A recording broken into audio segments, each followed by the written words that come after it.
So it's New Year's Day 2024, and like I said, I'll be back, and I am back. So we're going to carry on with this, but obviously the first thing I've got to do is, oh by the way, a lot of people weren't liking my little glazing bars. I quite like them. I think they're quite trendy. So, well, they're staying because they're obviously a bit of prevention for people coming in. So yeah, as I said in the last video, I'm going to be doing this side first. I'll take it probably up to my little expansion joint there, just to take it up to, yeah, my aim would be to get to the top of the arch. We'll see how far that goes. Pretty much that'll give me a lot of incentive to carry on as much as I can to get the other side up, because I really am looking forward to doing this fireplace. So I just got to get on with it really, haven't I? And on the other side we've got the pineapple to do, so I thought before we actually get going I was going to just have a little walk down and show you, if you haven't already seen it on the other videos, the pineapple. So to do that I've got to climb over my gate, walk down the lane a bit to Robert the farmer's house, and which is down that way, and we'll have a look at it. So yeah, it's about 8:30. I didn't want to get here too early, not on New Year's Eve, but I did see Mike and his wife as I came in looking after the horses. So I guess whatever day it is in the year, the horses don't know that, so I guess they just have to look after them all the same.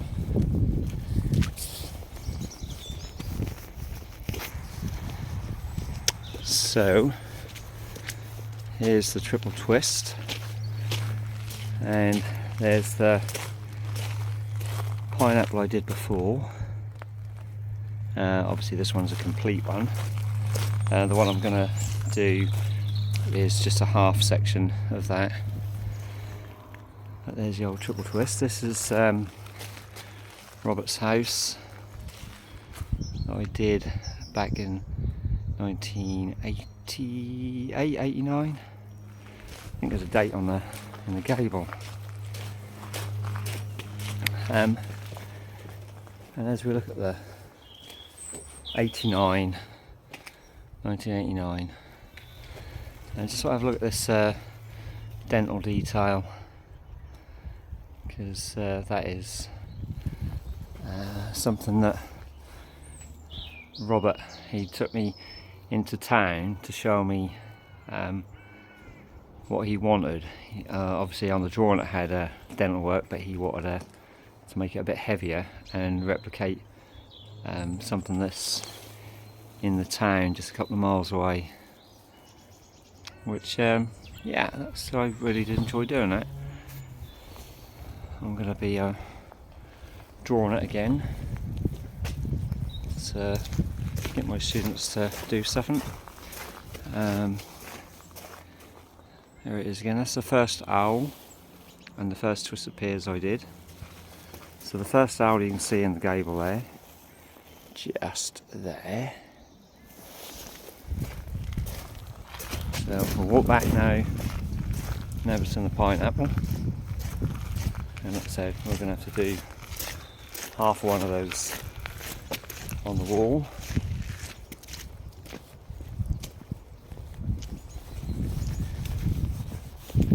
And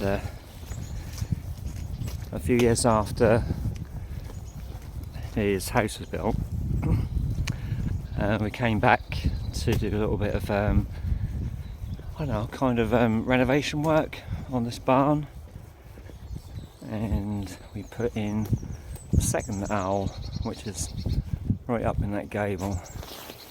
Can I zoom? Yeah. So just there is the second owl. So the third owl is one I showed you in the last video. So the one above the fireplace that I'm going to do it here will be the fourth one. He just likes owls. And as we saw in the last video, that's owl number 3. And this will be owl number 4. He'll sit above the fireplace, I kind of think. Right, let's get mixing up. Okay, so I'm now going to mix up, and to be honest, there's quite a few important things I want to just mention about mixing up. One is I always gauge, and because if you shovel, you're going to get a various kind of difference in colour, and you'll probably get difference in strength as well. So I always definitely go for a gauged mix. So what I'm doing, I'm going to carry on with the standard mix really, which is a 611. So because I've only got a small bell mixer there, I'm going to half it. So that's 3 bucketfuls. Would you believe that I filled a bucket up and then I put it into there? So that is half a bucket. Look how high that is. It looked like 3/4 bucketfuls, but believe me, that is just 3 bucketfuls there. So what I like to do when I mix up is I find that the cement and the lime tend to stick, the powder sort of like sticks in the buckets. So I like to put the sand in first, and that kind of like the weight of that helps push out these. So I'll just top up that one with cement and I'll put the lime on that one. So I will have a 3 half, which obviously is a 611. And I will stick that in. Now, one thing I will say that most of you are probably aware of as well, that I hate dust. So I always have a dust monitor with me. You can see I'm reading 5 there at the moment. So yeah, we'll see how that goes. So you can see on the bottom one there, this one here, the PM1, that is like the smallest particle on here at the moment, and there's only 1 particle per million, I think it is, which is really good. But you can see the 2.5 up there, we're on 4.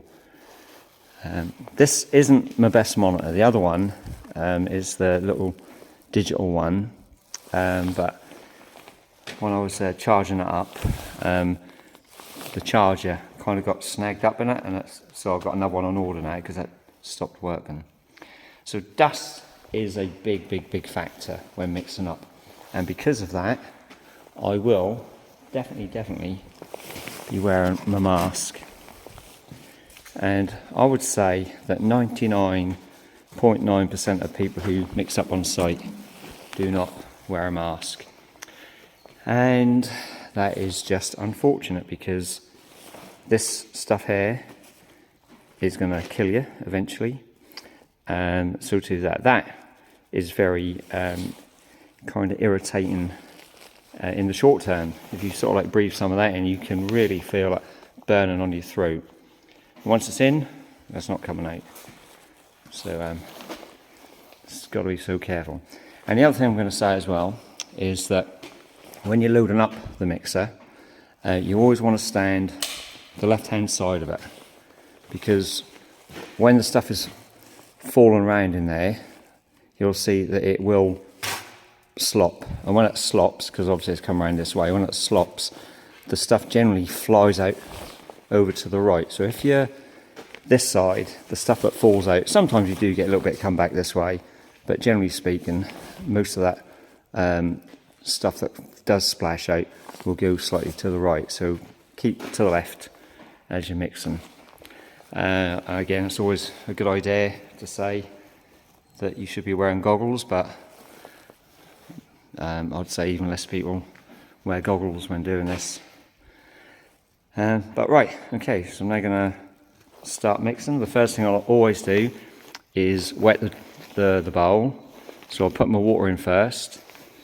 Well, not all of it, because I'll just keep adding to the mix as it's going round. So I'll put like a good half bucket full in there to start off with.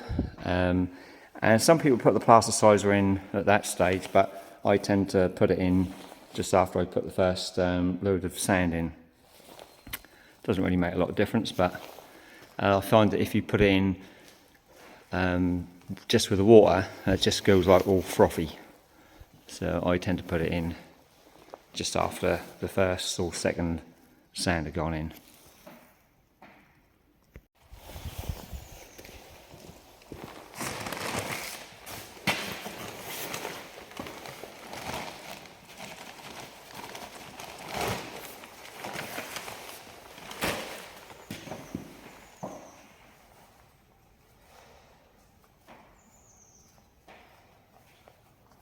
A lot of lumps in that.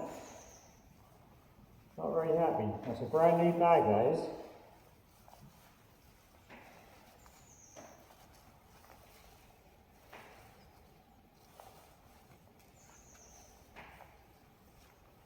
Well, we'll just have to see how that is. Right, that's the cement. This is the lime. Water in the mixer. Away we go.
So you just want to let it thump round, because you don't want it to get, or put too much water in too early, because the plasticizer needs time to really do its work.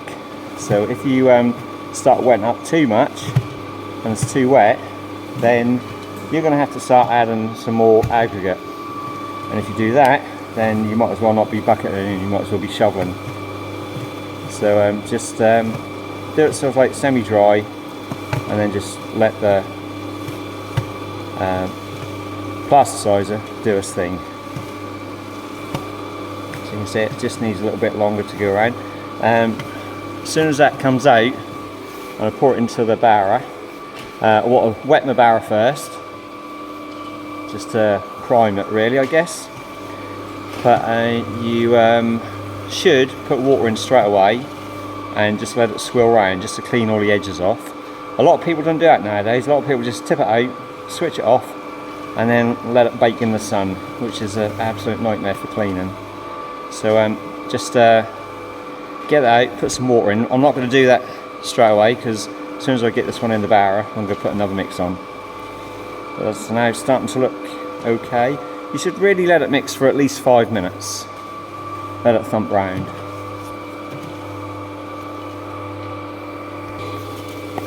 You can see the dust went up to 12 just a second ago. Just as I was like chucking it all in. That's that far from the mixer, so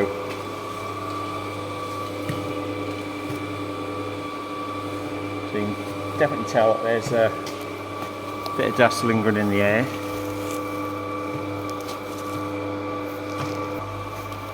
So it's been in for just over 5 minutes.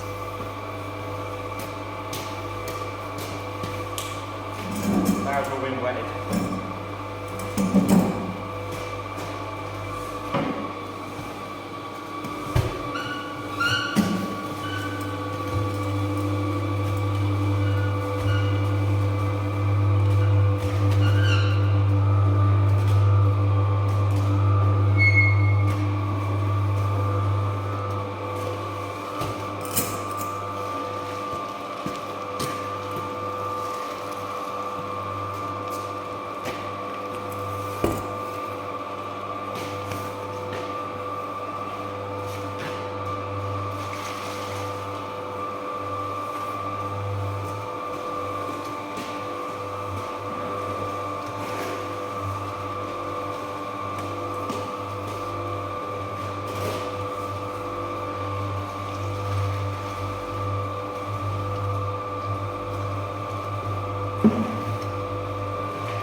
So what I'd normally do is let that kind of mix around, but like so I'm just going to take this outside, and as soon as I've done that I'll get some more sand in ready for another mix, just so I can carry on.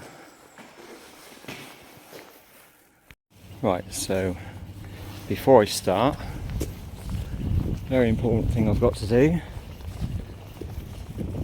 I am not really going to be going in the workshop much, and I bought some more of these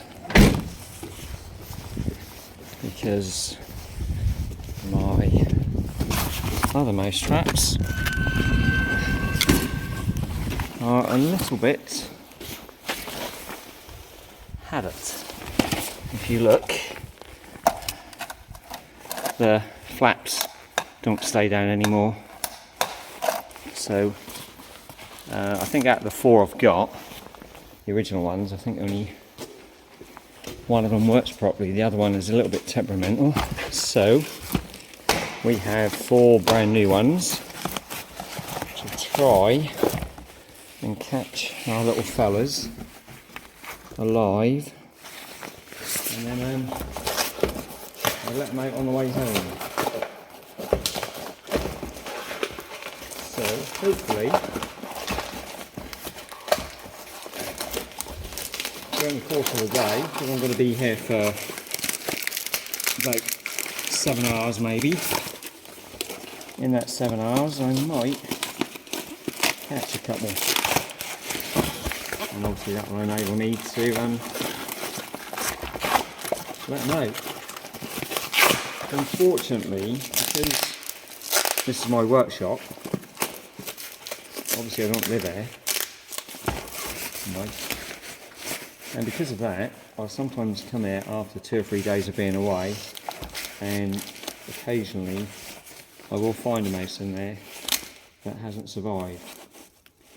So although our intentions are to keep them living and then let them out, I would say that there's a small percentage that unfortunately don't do it. But I have to think of the kind of the welfare of people here, because obviously I make drinks, and I was finding the thing that spurred me to actually start getting these was I was finding there was droppings all over here, and I just suddenly thought that's not really in my students' interest or mine. So I do endeavour to catch them alive. Wow, these two looks let's see straight away. That's brilliant. So I will just put a couple of biscuits in here, and at the end of the day see if I've got any takers who wanna move just down the road a bit. I was told that you have to let these out at least 2 miles away, otherwise they will find their way back. 2 miles, to be honest, I find that a little bit hard to believe, but I've heard 2 people say that. So I will load these up, and I used to put a bit of peanut butter in. Oh, I still have got a little bit. No, it do smell nice. So what I will do is break the biscuit up. These aren't for students, these are for bake.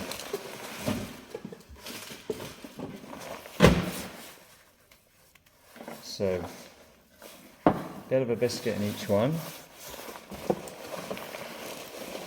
And I am going to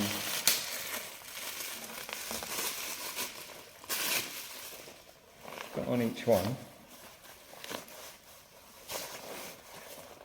a little bit of smelly old peanut butter. So slide that in, away we go.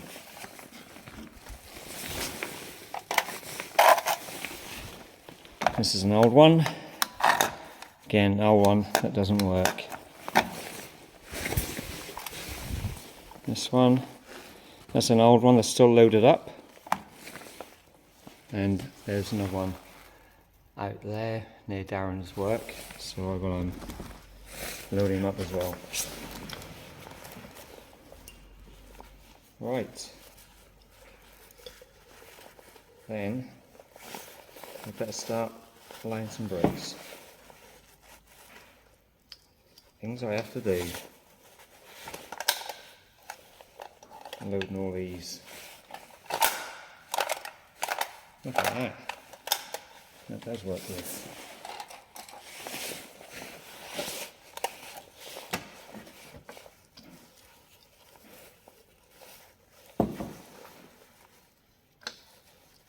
Okay. You don't really want to see me doing this. Let's go lay some bricks. So, mortar ready. Bricks, cuts, all ready. Let's start.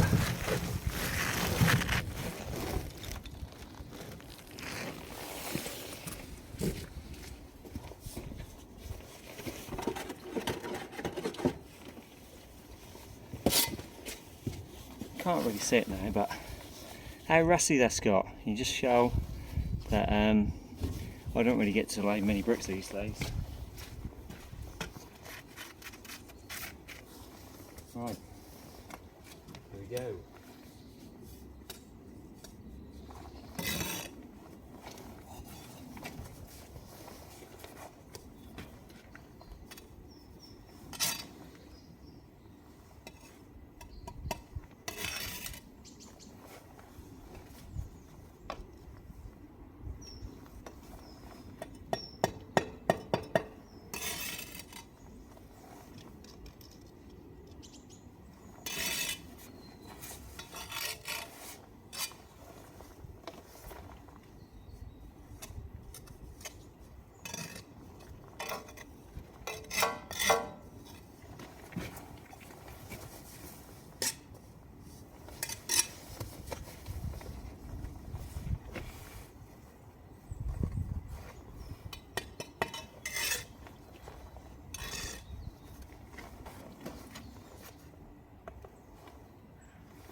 Or was that for the crisp edge, not the rounded one, remember?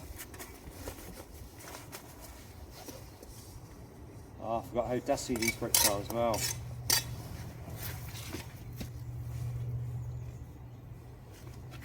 Very dusty.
Ah, so dry.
Come on.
Quick question while I'm doing this. Why is my closure there and not the other way around?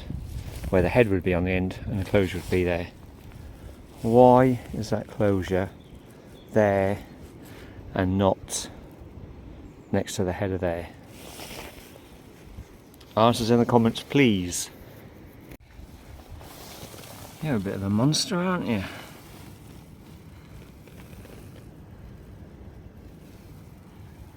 Yeah, bit of a biggie. So, crown of the bullseye, and we've got there. Level needs a bit of a clean. So I'm just going to obviously finish that course, then I'll get this side up, cut over, obviously with the ties out, and then I'll fill in that bit. Right, weather's pretty good. Yeah, once I'm here, I just really get back into it. Certainly hanging a little bit wet today. Just showing how I'm tying this dog tubing into the piers, just by putting a tie in the perp joint there. So yeah, we'll just keep carrying on. So I've got another 6 courses to go up to there. The time is 20 past 1. We will keep going. Still got a fair amount of stuff, so we'll see how far that goes. But that's my plan, to get that done. Well, nearly 3 o'clock, so just got a little bit more to do, so should work in exactly what I intended to get done in the time. So just to finish that piece off to the crown, and next time I come, obviously I'll do the other side. Probably need a weekend on that. That's on my own. Just got to get all these cut and all these up, same as this side. But then obviously I'll incorporate the next part of the fireplace. And after that, I will do the panels here, and the same thing, just to take the sides up over the arch, cut over the arch. Label course on this one. And then I will probably do the pineapple. And it's sitting outside on that. So I'll probably do that next. And then finish off with the fireplace. Ooh, all the bad weather coming now. And got try and get this done for the spring, so we'll see. What do you reckon? I thought as much.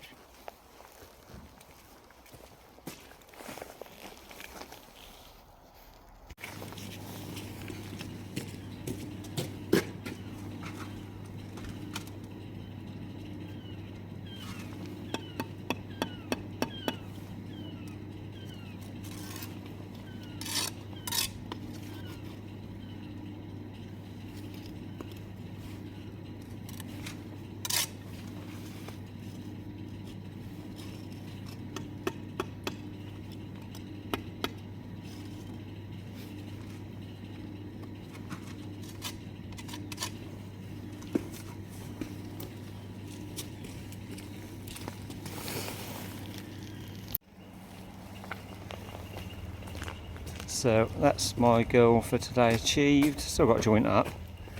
I just want to get the left hand side panel in before I got too dark. So yeah, just got to joint up, tidy up, get home, and then when I return, don't know when that'll be, get this panel up as well. And take it up to the expansion joint, up to the same height, and then panels on that one. Still got a fair bit to do. And there you go, all free of charge, so no one can complain really. The only complaint I've got is that the bricks are regrades, and they really are difficult to work. Some of them are really undersized in gauge and length, so some of the perps get big, a lot of the bed joints get big, and they are really bold all over the place. But there you go, we'll do our best.